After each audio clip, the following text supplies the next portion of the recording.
Le doy la bienvenida. Hoy en Colombia es jueves, fiesta de Jesucristo Sumo y Eterno Sacerdote. Para quienes son iglesia, se unen a la oración con la liturgia de las horas tomo 3.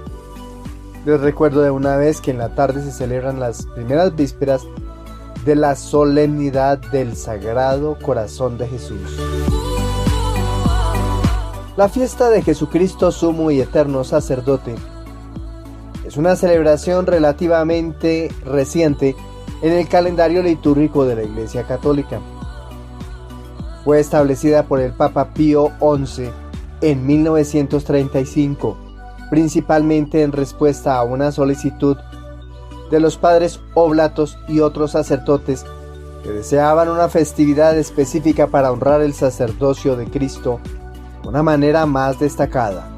La celebración se fijó el jueves posterior a Pentecostés, en armonía con el hecho de que el Jueves Santo se recuerda la institución del sacerdocio en la Última Cena. La fiesta se basa en varios pasajes bíblicos y en la tradición teológica que identifica a Jesucristo como el sumo sacerdote que intercede por la humanidad ante Dios.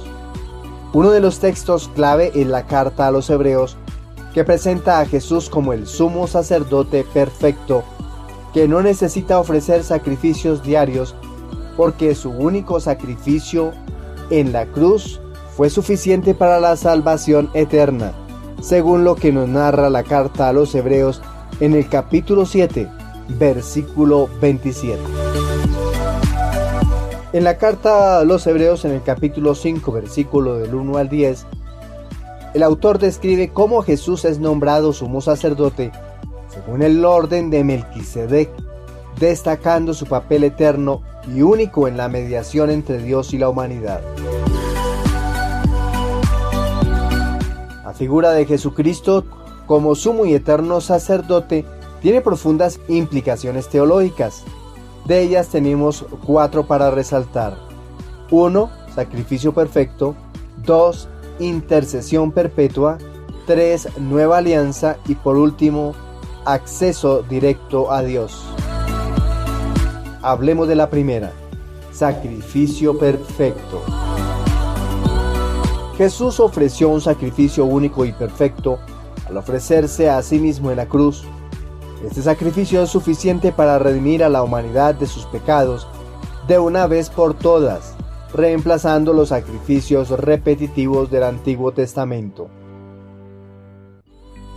Segundo tema teológico: intercesión perpetua. Como sumo sacerdote, Jesús intercede constantemente ante el Padre en favor de la humanidad. Esta intercesión es continua y efectiva, asegurando la gracia y el perdón para aquellos que se acercan a Dios a través de él. Tercera propuesta teológica: nueva alianza. Jesús, como sumo sacerdote, establece una nueva alianza entre Dios y los seres humanos, basada no en la ley mosaica, sino en la gracia y la verdad reveladas en Cristo. Y última propuesta teológica: acceso directo a Dios. A través de su sacerdocio, Jesús abre el camino para que todos los creyentes puedan acercarse directamente a Dios sin necesidad de intermediarios humanos, ya que Él mismo es el mediador perfecto. La fiesta de Jesucristo, sumo y eterno sacerdote, invita a los fieles a reflexionar sobre la centralidad de Cristo en la salvación y en la vida de la Iglesia. Es una ocasión para profundizar en el misterio de su sacerdocio y para renovar la gratitud por su sacrificio redentor. En la celebración de esta fiesta, los creyentes son llamados a reconocer la importancia del sacerdocio de Cristo y su continuo papel intercesor. Esto también pone de relieve la dignidad del sacerdocio ministerial en la Iglesia, que participa del sacerdocio de Cristo de una manera especial, sirviendo a la comunidad de los fieles. En esta celebración tenemos 3 aplicaciones prácticas para profundizar. 1. Oración y confianza. 2. Gratitud y adoración. Y por último, reflexión sobre el sacerdocio. Primera aplicación práctica. Oración y confianza. La fiesta nos invita a acercarnos con confianza al trono de la gracia, sabiendo que Jesús, nuestro sumo sacerdote, intercede por nosotros. Segundo, gratitud y adoración. Es un momento para agradecer a Jesús por su sacrificio y para adorarlo como el sumo sacerdote que nos une a Dios. Y tercera aplicación práctica, reflexión sobre el sacerdocio. Es una oportunidad para reflexionar sobre el valor del sacerdocio en la iglesia y para orar por los sacerdotes que sirven a la comunidad cristiana. ¿Qué podemos concluir de la fiesta de hoy? La fiesta de Jesucristo, sumo y eterno sacerdote, es una celebración que nos recuerda la obra redentora de Cristo y su papel continuo como intercesor ante el Padre. Nos invita a profundizar en nuestra comprensión del misterio de su sacerdocio y a vivir en gratitud y confianza en su amor y gracia. Es San Pablo quien en su carta a los Corintios define a los sacerdotes servidores de Cristo y administradores de los misterios de Dios. Ahora bien, lo que en fin de cuentas se exige de los administradores es que sean fieles, según lo que relata la primera carta a los Corintios en el capítulo 4, versículo 1. Por tanto, que nos tengan los hombres por servidores de Cristo y administradores de los misterios de Dios. Ahora bien, lo que en fin de cuentas se exige de los administradores es que sean fieles.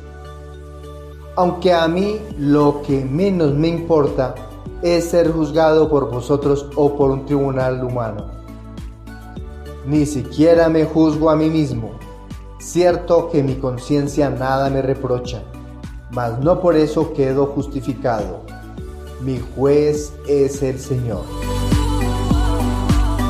Juan Pablo II, en el tema 8 de su libro Don y Misterio, sus memorias escritas y publicadas al cumplir sus bodas de oro sacerdotales, medita agudamente este texto.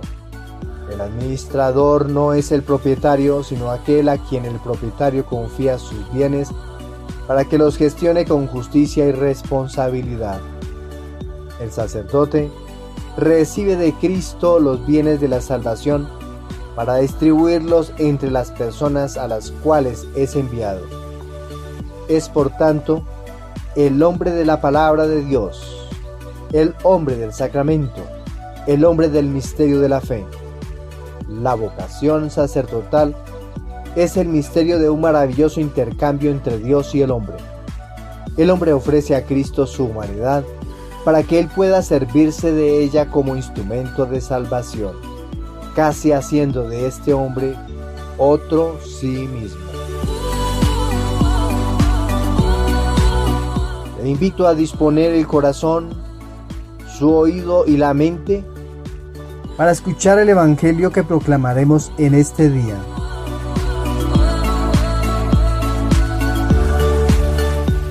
Les proclamo la buena noticia de nuestro Señor Jesucristo, según San Lucas, capítulo 22, versículos desde el 14 hasta el 20. Llegada la hora, se sentó Jesús con sus discípulos y les dijo: He deseado enormemente comer esta comida pascual con vosotros antes de padecer, porque os digo que ya no la volveré a comer hasta que se cumpla en el reino de Dios.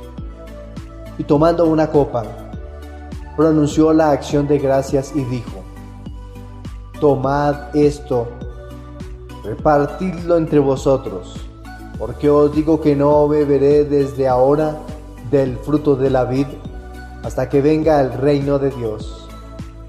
Y tomando pan, pronunció la acción de gracias, lo partió y se lo dio diciendo: esto es mi cuerpo, que se entrega por vosotros. Haced esto en memoria mía. Después de cenar, hizo lo mismo con la copa diciendo: esta copa es la nueva alianza, sellada con mi sangre, que se derrama por vosotros. Palabra del Señor.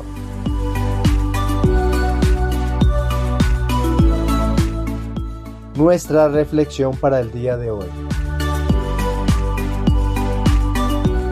La primera propuesta de la primera lectura.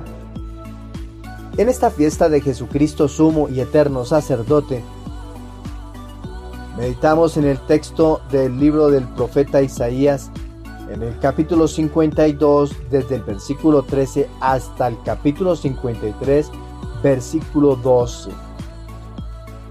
Meditamos al siervo de Yahvé, desfigurado, humillado, y su futura glorificación. Para el asombro de muchos, los padecimientos del siervo son un castigo divino. Dios asumió en su Hijo el pecado de todos, para que ofrecido en sacrificio todos adquieran la salvación. Los espectadores descubrirán que el siervo, siendo inocente, deberán reconocer sus culpas para que la pasión del siervo tenga como fin la expiación de los pecados del mundo. Su sacrificio tiene el carácter de intercesión y de rescate. Por eso justificará a los que crean en él. Este relato que hemos leído es uno de los pasajes más profundos y teológicamente ricos del Antiguo Testamento, conocido como el Cántico del Siervo Sufriente. Este texto se encuentra dentro del llamado Segundo Isaías, que está distribuido en los capítulos del 40 hasta el 55, una sección del libro de Isaías que se cree fue escrita durante el exilio babilónico en el siglo VI a.C. Esta sección se dirige a un pueblo que ha experimentado la devastación del exilio y ofrece consuelo y esperanza de redención. El Cántico del Siervo Sufriente describe a un siervo de Dios que sufre injustamente, pero cuya muerte y sufrimiento traen salvación y redención a otros. Este siervo ha sido interpretado de varias maneras a lo largo de la historia como una representación del pueblo de Israel, un profeta específico, o en la interpretación cristiana como una profecía sobre Jesucristo. Cuando entramos nosotros en el capítulo 52, entre los versículos del 13 al 15, vemos allí al siervo exaltado. El pasaje comienza con una promesa de exaltación para el siervo. Esta exaltación es paradójica ya que se describe inmediatamente después de su sufrimiento y humillación. La figura del siervo asombrará a muchas naciones y reyes, quienes se darán cuenta de algo que no sabían, lo que sugiere una revelación divina a través de su sufrimiento. Allá en el versículo 13 nosotros encontramos que dice: mi siervo prosperará, será exaltado y levantado. El autor sagrado traduce del hebreo al griego utilizando la palabra doxa, gloria, en relación con la exaltación del siervo, la gloria divina que sigue al sufrimiento. Doxa. Ya en el capítulo 53, versículo del 1 al 3, vemos el sufrimiento del siervo. El siervo es descrito como alguien sin atractivo físico ni majestad. Es despreciado y rechazado por los hombres, lo que refleja su condición humilde y sufriente. La pregunta retórica: ¿quién ha creído a nuestro anuncio?, subraya la incredulidad general hacia la misión y la identidad del siervo. Ya en el capítulo todavía 53, pero versículos del 4 al 6, vemos el sacrificio del siervo. Este es el corazón del cántico donde se describe cómo el siervo lleva sobre sí las enfermedades, dolores y pecados de la humanidad. El versículo 5 es particularmente significativo. Herido fue por nuestras rebeliones, por su llaga fuimos nosotros curados. Este lenguaje de sustitución y expiación es fundamental para la comprensión cristiana de la redención a través de Cristo. Y finalizamos en el mismo capítulo 53, pero versículos del 7 al 12, donde se empieza a describir una injusticia y vindicación. El siervo acepta su sufrimiento sin protestar, como un cordero llevado al matadero. Aunque fue tratado injustamente y su vida fue truncada, su sacrificio resulta en la justificación de muchos. Dios promete darle una porción entre los grandes y el fuerte, recompensándolo por su sacrificio. Al mirar de una manera detallada el texto, vamos a descubrir 3 temas importantes que podemos reflexionar del relato del profeta Isaías que hemos leído hoy. 1. Sufrimiento redentor. 2. Identificación del siervo. 3. Injusticia y justicia divina. Hablemos de cada uno de ellos. 1. Sufrimiento redentor. Reflexionar sobre la idea de que el sufrimiento, cuando es aceptado en obediencia a Dios, puede tener un propósito redentor y transformador. Esta es una enseñanza central en la teología cristiana sobre el papel del sufrimiento y la cruz. Propuesta segunda: identificación del siervo. Considerar cómo el pasaje aborda el tema de la injusticia y la vindicación divina.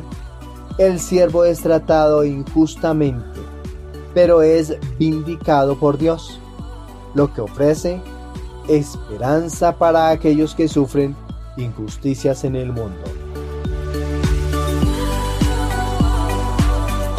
Entre los versículos del 4 hasta el 6 del capítulo 53 encontramos 2 palabras claves que el autor sagrado hace su traducción del hebreo al griego. Nos interesan en este momento las palabras griegas. Dice el texto refiriéndose al siervo sufriente: y sufrió nuestros dolores. Pero al final, en el versículo 6 dice: mas Yahvé cargó en él el pecado de todos nosotros. Podemos traducir esta frase con salvación. Las 2 palabras griegas que nos comparte el autor sagrado es 1. Sufrir, pasho. Este verbo se usa en el Nuevo Testamento para describir el sufrimiento de Cristo, reflejando el sufrimiento del siervo de Isaías. Y cuando está hablando de salvación, utiliza el autor sagrado la palabra sotería, relacionado con el resultado del sufrimiento y sacrificio del siervo para la redención de muchos. San Agustín en sus escritos reflexionó profundamente sobre el sufrimiento de Cristo y su papel redentor. En uno de sus escritos, Confesiones y la ciudad de Dios, allí San Agustín señala cómo el sufrimiento de Cristo es un misterio de amor y redención, y cómo los cristianos están llamados a unirse a este sufrimiento a través de su propia vida y pruebas, confiando en la justicia y el amor de Dios. Concluimos en este texto del profeta Isaías en su capítulo 52.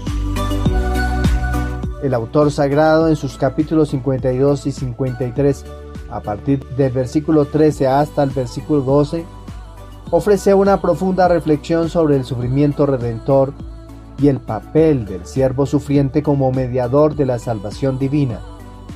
Este texto ha sido fundamental para la comprensión cristiana de Jesús como el sumo sacerdote, que se ofrece a sí mismo por redención de la humanidad. nos invita a meditar sobre el misterio del sufrimiento, la justicia divina y la esperanza de la redención. Otra propuesta que nos hace la liturgia en el día de hoy puede ser la carta a los Hebreos en el capítulo 10, versículos del 12 hasta el 23. Jesús asumió el sacrificio de su cuerpo, muriendo en cruz para cargar con nuestro pecado. Él, que no había cometido pecado, por voluntad divina y por su máxima obediencia, quiso cargar con el peso de nuestra miseria para hacernos libres de todo y darnos el perdón y la salud. Él, sumo sacerdote, lleva en el sacrificio toda nuestra miseria para que sea destruida nuestra muerte y seamos libres para darnos vida eterna. Intercede por nosotros como sacerdote eterno. Como Hijo de Dios, venció la muerte con su resurrección. Por ello, Él mismo se ofrece a Dios como la mejor ofrenda, limpia, sin mancha, para otorgarnos la salvación. La carta a los Hebreos en el capítulo 10, versículos del 12 al 23, fue escrita probablemente hacia el año 67 después de Cristo, aunque su autoría exacta es desconocida. Se ha atribuido tradicionalmente a San Pablo, aunque muchos estudiosos modernos sugieren que fue escrita por otro autor cercano a la tradición paulina, posiblemente un discípulo suyo. La carta está dirigida a una comunidad cristiana de origen judío que estaba enfrentando persecuciones y tentaciones de regresar al judaísmo. Este contexto de persecución y desafío espiritual es crucial para entender el mensaje de la carta. Los destinatarios necesitaban ser alentados en su fe y recibir una comprensión más profunda de la supremacía de Cristo y su sacrificio único y definitivo. Profundicemos en los versículos propuestos para la liturgia de hoy. En los versículos del 12 al 14 encontramos titulado el tema como Cristo, sacerdote y sacrificio. Jesús, al ofrecerse una vez por todas, ha completado la obra de redención. Su sacrificio es definitivo y suficiente, a diferencia de los sacrificios repetitivos del Antiguo Testamento. La imagen de Cristo, sentado a la diestra de Dios, indica su autoridad y el cumplimiento de su misión redentora. Inicia el versículo 12 del capítulo 10, pero habiendo ofrecido por los pecados un solo sacrificio, pero está hablando del sacerdote. El autor sagrado utiliza la palabra griega hiereus. Sacerdote se refiere a Jesús como el gran sacerdote que intercede por nosotros. Otra de las palabras griegas que utiliza el autor sagrado es sacrificio. Habiendo ofrecido por los pecados un solo sacrificio. El autor sagrado utiliza la palabra griega thisia, el sacrificio de Cristo único y definitivo. Otra palabra griega utilizada es libertad. Cuando el autor sagrado dice en el versículo 19, así que, hermanos, teniendo libertad para entrar en el lugar santísimo por la sangre de Jesús. Si antes en el Antiguo Testamento no se podía entrar al templo, aquí nos dan plena libertad, confianza, porque el autor sagrado utiliza la palabra parresía, la confianza con la que los creyentes pueden acercarse a Dios. Y la última palabra está en el versículo 14, porque con una sola oblación ha perfeccionado para siempre a los que son santificados. La palabra griega que utiliza el autor sagrado es agiazo, santificar, el proceso de ser hecho santo a través del sacrificio de Cristo.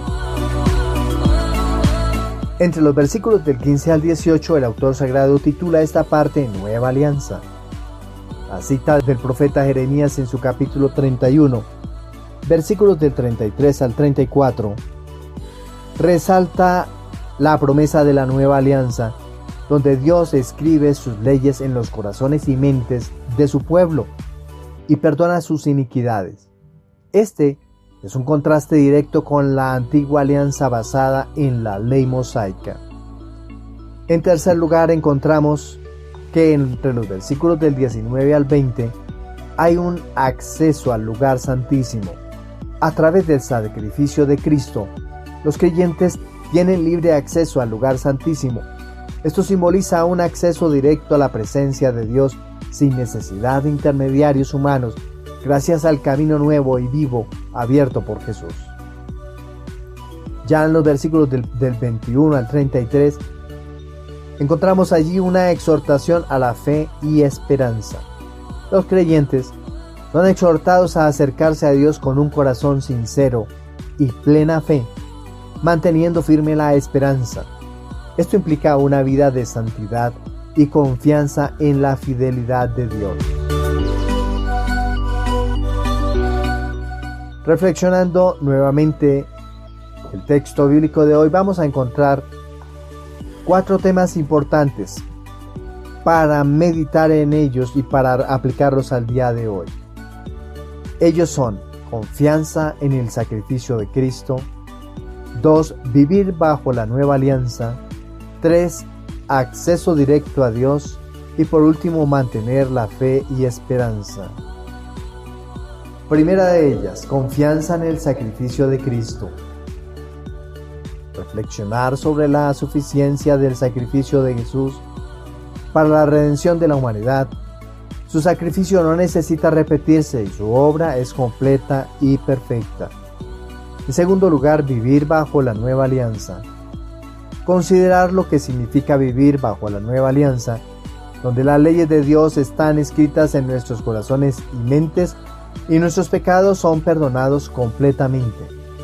En el Antiguo Testamento o en la Antigua Alianza, la ley estaba escrita en piedra y debían realizarse continuamente sacrificios para ser perdonados. Tercer propuesta: acceso directo a Dios. Valorar el privilegio de poder acercarnos a Dios con confianza, sabiendo que Jesús ha abierto un camino directo para nosotros. Esto implica una vida de oración y comunión constantes con Dios. La última propuesta para reflexionar es mantener la fe y esperanza.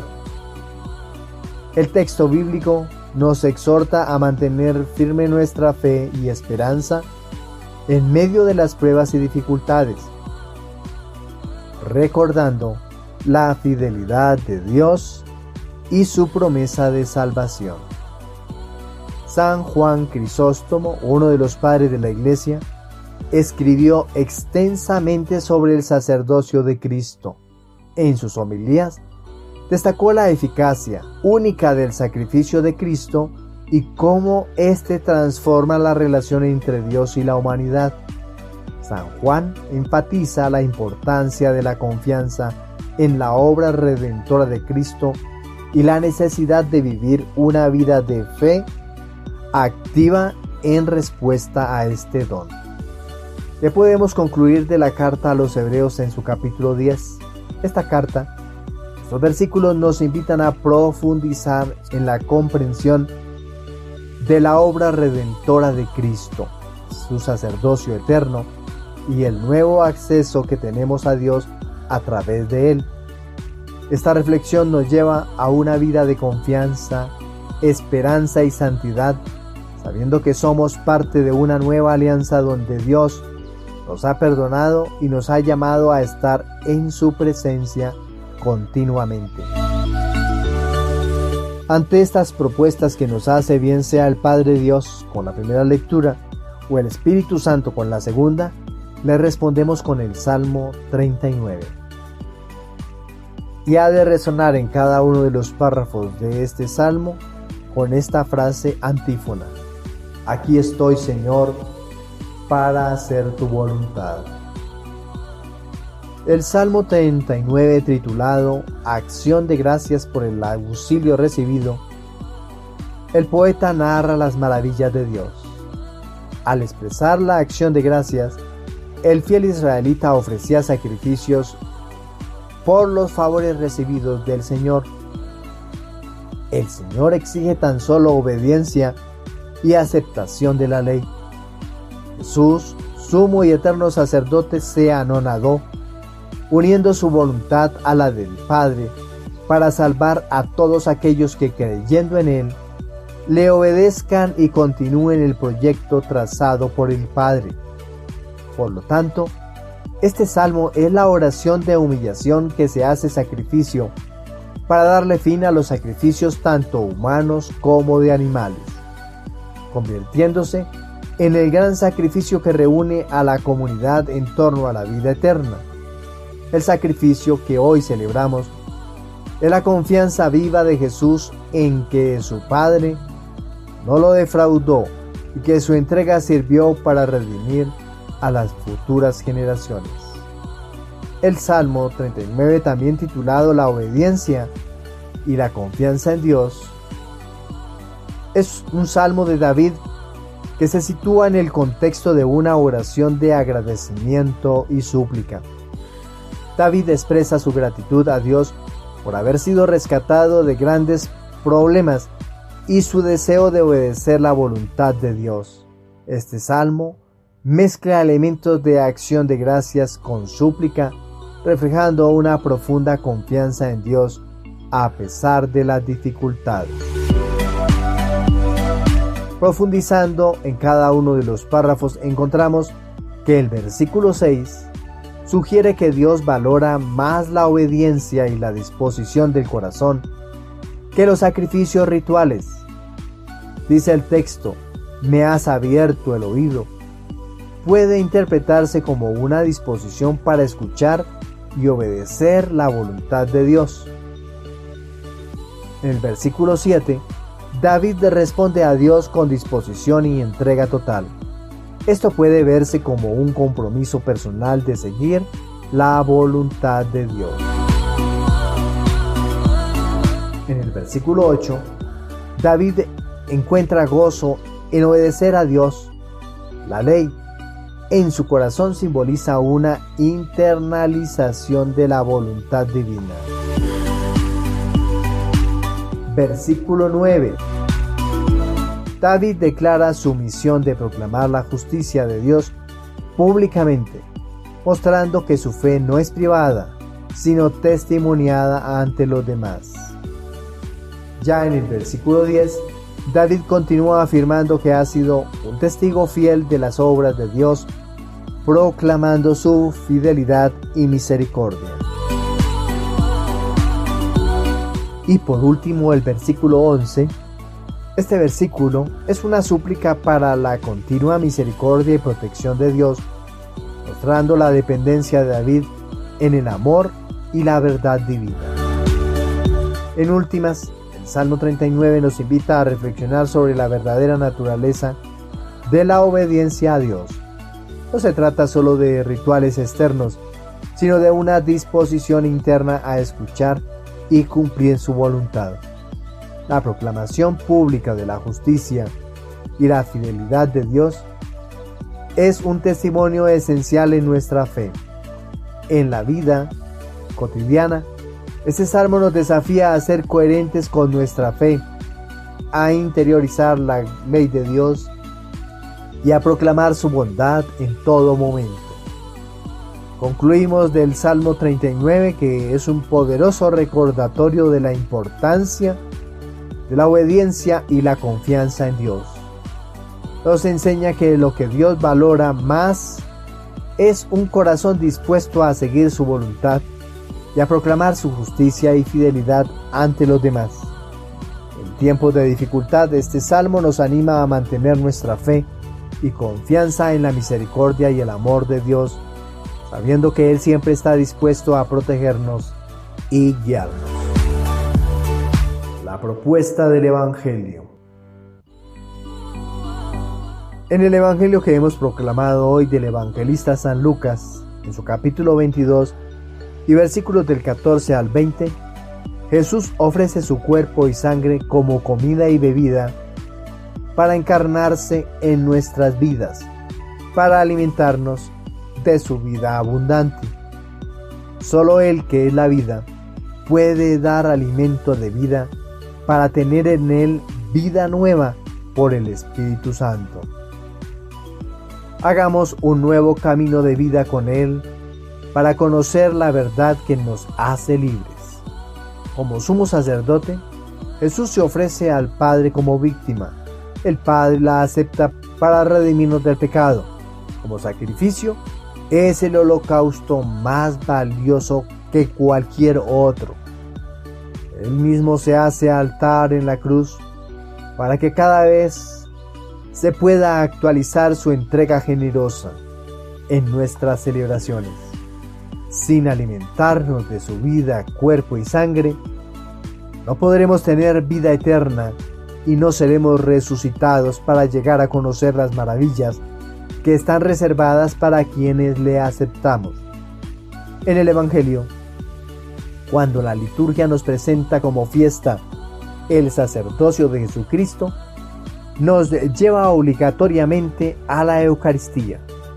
El relato de la Última Cena refiere el alimento y la institución en donde se funden el pan y el vino, adquiriendo una nueva realidad y significado. Llegada la hora, Jesús en comunidad celebra la cena judía, el Seder, u orden de la Agadá o de la narración que hacen ellos para celebrar el Seder, la fiesta, el Pesaj, que es la Pascua. Según la costumbre, a partir de la muerte en cruz de Jesús y con su resurrección, la comida pascual eternizará la presencia de Dios en medio de su pueblo. La cena pascual es un paralelo entre la celebración del viejo y del nuevo rito. Antes de la cena, Jesús tomó la primera copa, el Kadesh, la copa de la redención, en donde se proclama la bendición al Creador por haberlo sacado de la opresión egipcia. Llega el momento de ingerir mortí o matzá, pan sin levadura. Al tomar el pan, dio gracias, lo partió y se lo dio a sus amigos.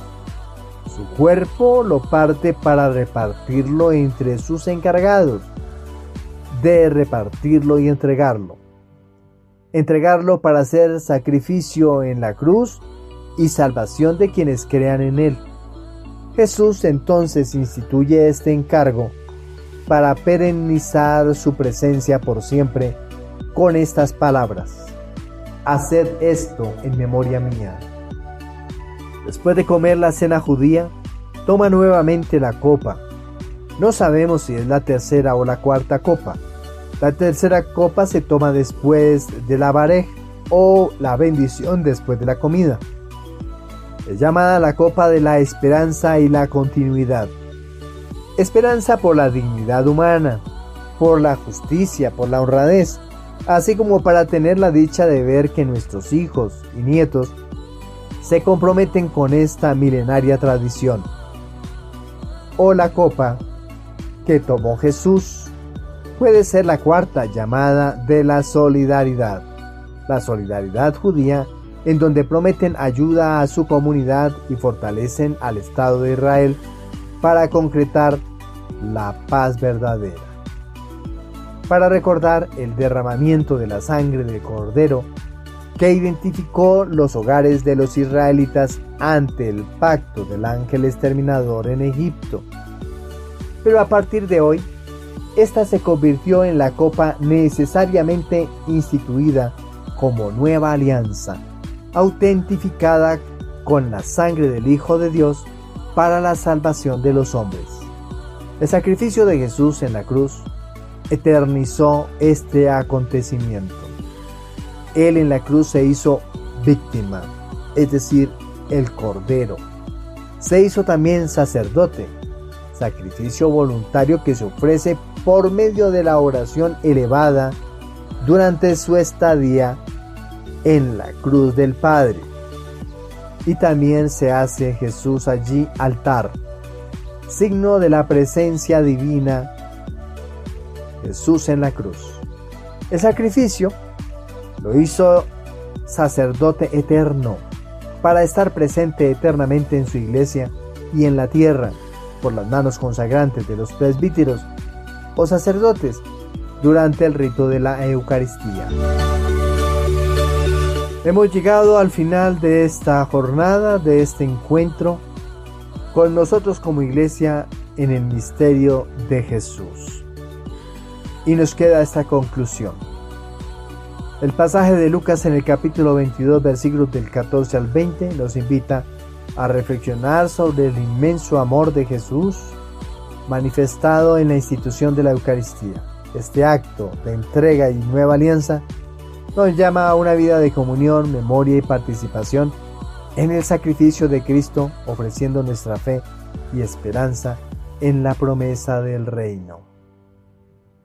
Para todos, un feliz jueves y bendiciones abundantes en esta gran celebración, en donde exaltamos a Jesucristo como sumo y eterno sacerdote para siempre, de donde provienen nuestros sacerdotes que comparten el sacerdocio de Jesucristo el Señor. Dios nos siga bendiciendo. Felicidades.